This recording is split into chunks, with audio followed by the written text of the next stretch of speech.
శ్రీపతి దేవేంద్రునికి జయము, స్వర్గాధిపతి దేవేంద్రునికి జయము.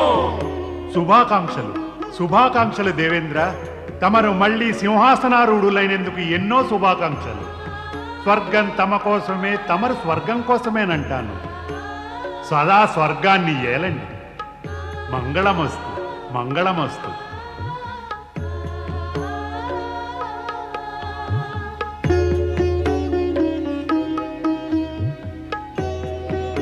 గురువర్య, జరిగిన ఈ శుభకార్యము చేసినదంతా కూడా పార్వతీదేవియే.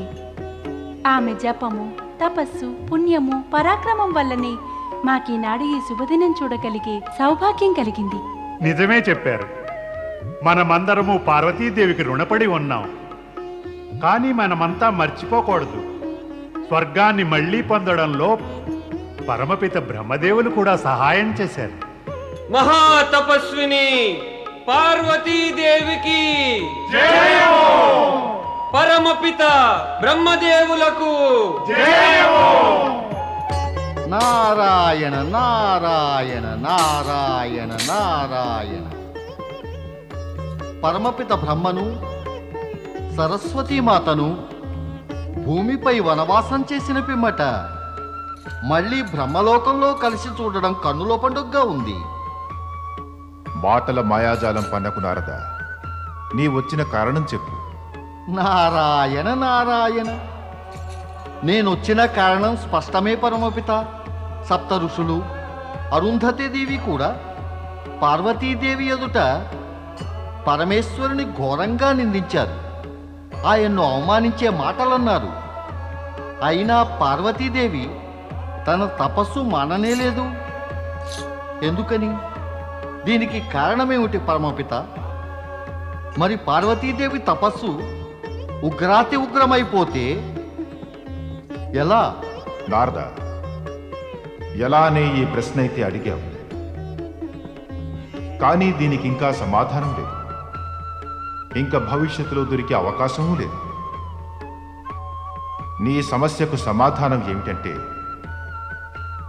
శివుడివి, శక్తివి, మహిమలన్నీ స్వయంగా బ్రహ్మకే అర్థం కానివి.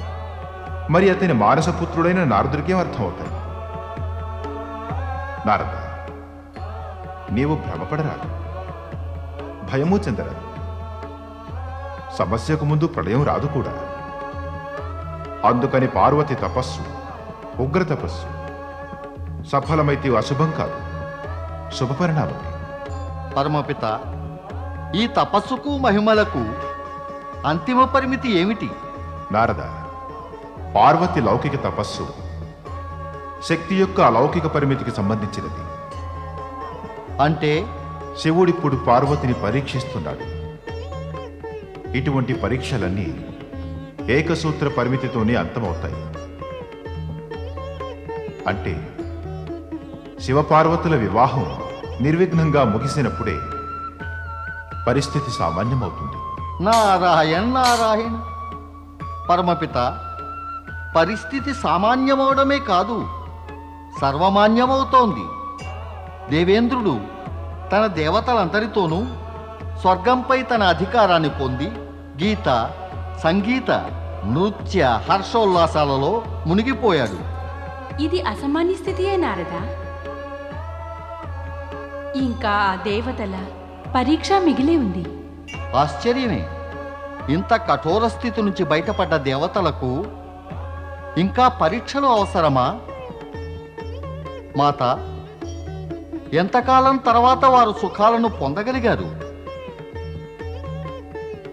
సుఖాల వ్యవధి అంత పరిమితమా? సుఖాలన్నీ మన స్వార్థానికి, సదుపాయాలకే పనికొచ్చేటైతే వాటి వ్యవధి పరిమితమే అవుతుంది.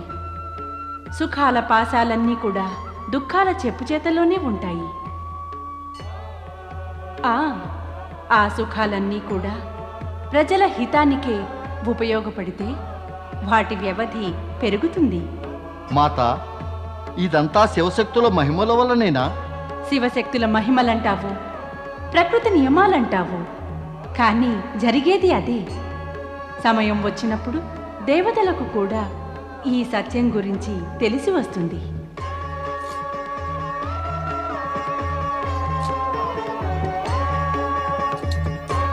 ఓం నమః శివాయ ఓం నమః శివాయ ఓం నమః శివాయ ఓం నమః శివాయ ఓం నమః శివాయ ఓం నమః శివాయ ఓం నమః శివాయ ఓం నమః శివాయ ఓం నమః శివాయ ఓం నమః శివాయ ఓం నమః శివాయ ఓం నమః శివాయ ఓం నమః శివాయ ఓం నమః శివాయ ఓం నమః శివాయ ఓం నమః శివాయ ఓం నమః శివాయ ఓం నమః శివాయ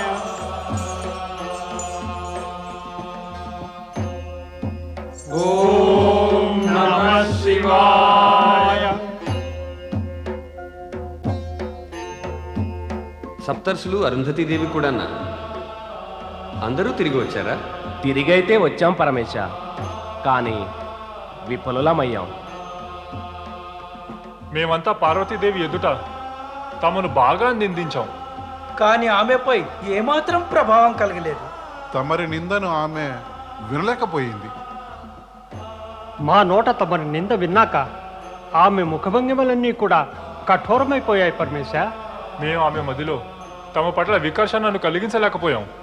పైగా మేము నిందించడం విని ఆమె మదిలో మా పట్ల జుగుప్స కలిగింది. నిజం చెప్పాలంటే పరమేశ, ఆమెకు మేము చెప్పిన మాటల మీద విశ్వాసం కలగలేదు. ఆమె తపస్సు మానేది లేదు పరమేశ. ఆమె మాత్రం తాను చేయదలుచుకున్నది తప్పక చేస్తుంది. ఆమెను మాన్పించడం ఏ విధంగానూ సాధ్యం కాదు. మా విచారం వల్ల తమర్ని నిందించిన పాపం ఏమాశించి చేశామో అది సఫలం కాలేదు. తమర్ని నిందించిన దోషం వల్ల మేము పశ్చాత్తాపాన్ని అనుభవించవలసి వస్తోంది. చింతించకండి బ్రహ్మర్షి వశిష్ఠ. నన్ను నిందించే కార్యం నేను ప్రతిపాదించిన కార్యక్రమమే కదా. నిజం చెప్పాలంటే తమరు నన్నేమీ నిందించలేదు, అలా నాటకమాడారు అంతే. మేమందరము కలిసి ప్రార్థించేది ఒకటే పరమేశ్వర, తమరు పార్వతీదేవి తపస్సుకు ప్రతిఫలాన్ని ఆమెకిచ్చి ఆమె ప్రయత్నానికి సాఫల్యాన్ని ప్రసాదించాలి. అవును దేవేశ్వర, సాఫల్యాన్ని ఇవ్వడమంటే అరుంధతీదేవి అభిప్రాయం వివాహానికి అంగీకరించడమే. సరే, అరుంధతీదేవిది మీ సప్తర్షులందరిది కూడా ఇదే విన్నపము నిర్ణయము అయితే మరి నేను సంతోషంగా అంగీకరిస్తాను. నేనే మరి పార్వతీదేవి వద్దకు వెళ్ళి ఆమెకు ఈ నిర్ణయాన్ని తెలియచేస్తాను. తమరు పార్వతీదేవికి సూచించి ఆమెను సంతోషపెడతారు. కానీ ఆమె తల్లిదండ్రులు ఎంతో కాలంగా తపస్సు చేస్తున్న తమ కుమార్తె గురించి చింతిస్తున్నారు. వారి చింతను పోగొట్టే ఉపాయం కూడా తమరే చెప్పాలి ప్రభు. ఈ పనిని బాధ్యతను నేను మీ అందరికీ ఒప్పగిస్తాను. మా మాటగా మీరంతా హిమవంతుడు మేనారాణీదేవి వద్దకు వెళ్ళి పార్వతితో ఇక నా సంబంధం గురించి చెప్పండి. ఇలా మేము పార్వతీదేవి వద్దకు వెళ్ళి రావడం సార్థకమైంది ప్రభు. అవును పరమేశ, మేము వారిని కలవడానికి ఇప్పుడే బయలుదేరతాము.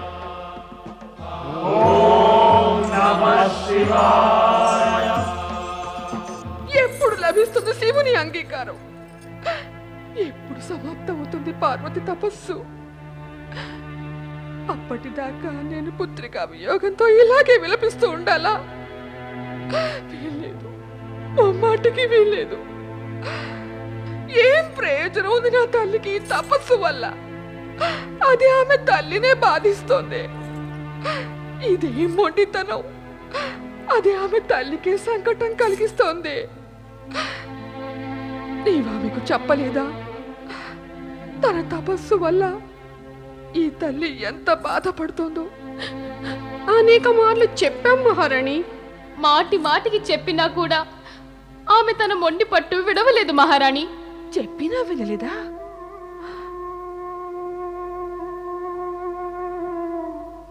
తన పట్టు విడవదన్నమాట. నా పుత్రిక మొండి పట్టు విడవదు, కానీ నేను ఆమె తల్లిని కదా. నా పట్టు ఆమె మొండితనం కన్నా గట్టిదే. ఇంక నేను కూడా నా పట్టు వీడవను. నా పార్వతి వివాహం ఆ శ్మశానవాసి బైరాగి శివుడితో ఎప్పటికీ జరగనివ్వను. ఎన్నటికీ జరగనివ్వను. ఎన్నటికీ జరగనివ్వను.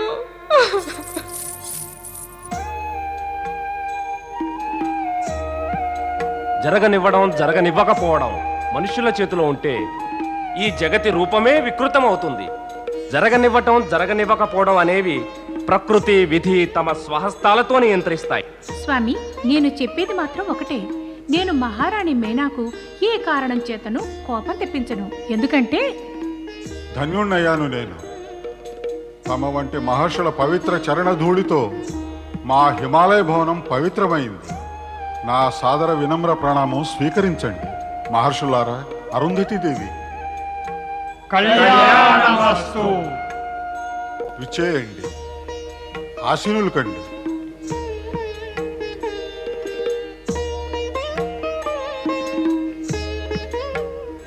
నా అంతరాత్మ చెబుతోంది, తమ వంటి పుణ్యాత్ములంతా మా వద్దకు రావటం తప్పక ఏదో మంగళప్రదమైన కార్యం జరగబోతోందని. అవశ్యం, తమరు ఊహించినది నిజమే. హిమవంత, మహారాణి మేనా ఎక్కడుంది?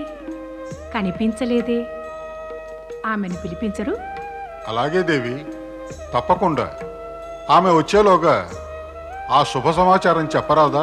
తమ కుతూహలం సహజమే హిమవంత. కానీ సాంప్రదాయం ప్రకారం శుభ సమాచారం అనేది దంపతులు ఇద్దరికీ చెప్పాలి, కేవలం భర్తకు కాదు. ఎంత చక్కని సాంప్రదాయం మనది. సువర్ణ, ఆజ్ఞ మహారాజా. మీ రాణివారికి చెప్పు, అరుంధతీదేవి సప్తర్షులు కలిసి వచ్చారని. వచ్చి వారిని దర్శనం చేసుకోమను. చిత్తం ప్రభు. హిమవంత, తమరి శ్రీముఖంపై విరిసిన చిరునవ్వు వెనకాల మాకేవో విషాద ఛాయలు కనిపిస్తున్నాయి. మీ మహర్షులు ఊహించినది నిజమే.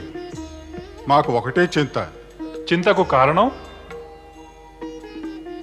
మా పుత్రిక పార్వతి. ఆమె తపస్సులో ఉంది. చింతకు కారణం ఆమె ఎలా అవుతుంది? అదే మా ఇరువురి చింతకు కారణం. మేము పార్వతికి ఎంతో నచ్చ చెప్పాం, కామె పట్టు విడవటం లేదు. తపస్సు మానటానికి ఒప్పటమే లేదు. ఎందుకంటున్నారు ఆమె తపస్సు మానాలని? తపస్సు జీవిత మార్గాన్ని సరళము, సులభము, మరి సుఖమయం చేస్తుంది. ఉజ్వల భవిష్యత్తుని కలిగిస్తుంది. మరి పార్వతి తపస్సు వల్ల పరమశివుడు ప్రసన్నుడు కాకుంటే పరిణామం ఏమవుతుంది? తపస్సు పరిణామం ఎప్పుడు శుభకరమే హిమవంత. అయితే మా పార్వతి తపస్సు సఫలమైందే? పరమేశ్వరుని కృప ఉంటే ఆమె తపస్సు సఫలమే కాగలదు.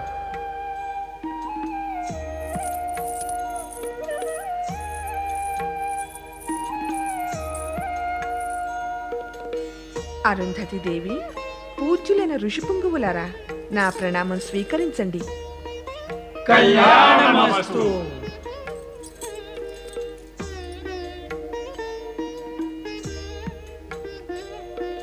మహారాణి మేనా, మేము కైలాసం నుంచి పరమేశ్వరునితో తమ పుత్రిక పార్వతి వివాహం గురించి ప్రస్తావించవచ్చాం. తమ అభిప్రాయం చెప్పండి. ఈ విషయంలో నేనేమన్నా అంటే అది ఉచితమేనా? నేననుకోవడం. తమరు నిదానంగా ఆలోచించుకోండి.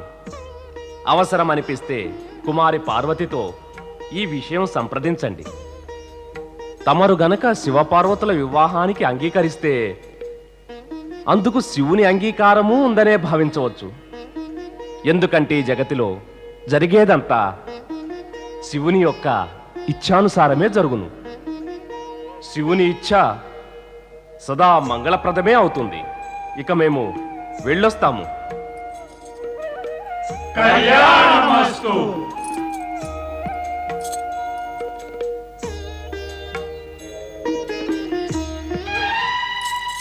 చెప్పు మేనారాణి, ఇక చెప్పు నీ మనసులోని మాట. వారు ఎదుట చెప్పలేకపోయావేమో. స్వామి, తమరికి బాగా తెలుసు కదా ఈ విషయంలో నేనేమంటాను మరి. నాకు తెలుసు మైనారాణి, కానీ అరుంధతీదేవి సప్తర్షుల ద్వారా శివశంకరుని వివాహ ప్రస్తావన జరిగిన తరువాత నీ ఆలోచనల్లో ఏమీ పరివర్తన రాలేదా? ఎలాంటి పరివర్తన? ఎటువంటి పరివర్తన? ఎందుకు కలగాలి పరివర్తన? స్వామి, నాకు ఈ విషయం తెలుసును, కానీ తమరికి నిజం తెలియదు. పార్వతి శివశంకరునితో ఎన్నడూ సుఖంగా ఉండలేదు. మైనారాణి, జీవితంలో సత్యాలు ఎన్నో ఉన్నాయి, వాటిని మనం ఆమోదిస్తాం. అవన్నీ సత్యాలు కావు. కొన్ని సత్యాలు ఎటువంటివంటే వాటిని మనం ఎరుగం, ఆమోదించం. స్వామి, తమరి జ్ఞానబోధ గూఢార్థాలు నా బుద్ధికి మించినవి. నాకు తెలిసి నేను నమ్మేదల్లా ఒక రాకుమార్తెకు ఏదో బైరాగితో వివాహం ఎన్నడూ సుఖప్రదం కాదు. మహలులో పుట్టి పెరిగిన పార్వతి ఎక్కడా? శ్మశానంలో తిరుగుతూ ఉండే వాడెక్కడా? మహారాణి, దేవర్షి నారదుల భవిష్యవాక్కును నీవు కాదనలేవు. ఆయన చెప్పారుగా పార్వతి వివాహం పరమేశ్వరునితోనే జరుగుతుందని. ఇక మరి సుఖం మాటకొస్తే ప్రపంచంలో ఏ తల్లిదండ్రులు కూడా తమ పుత్రిక జాతక చక్రంలో కేవలం సుఖాలనే రాసి పెట్టలేరు. స్వామి, సుఖాలనైతే రాసి పెట్టలేం, కానీ ఆమె సుఖ జీవితానికి మన ఆశీర్వాదాల్ని, మంగళాశీసులను ఇవ్వడానికి ప్రయత్నించవచ్చు కదా. ఆ మాత్రం చేస్తూనే ఉన్నాం మీనారాణి, ఇంకా చేస్తాం. దేవర్షి నారదుల భవిష్యవాక్కు, అరుంధతీదేవి సప్తర్షుల రాక ఈ వివాహాన్ని సమర్థిస్తున్నాయి. మైనారాణి, ఉచితం ఏమిటంటే మన ఇద్దరం పరమేశ్వరుని వద్దకు వెళ్ళి ఆయనకు కృతజ్ఞతలు చెప్పి ఈ వివాహానికి అంగీకరిద్దాం. పదదేవి, పద వెళదాం.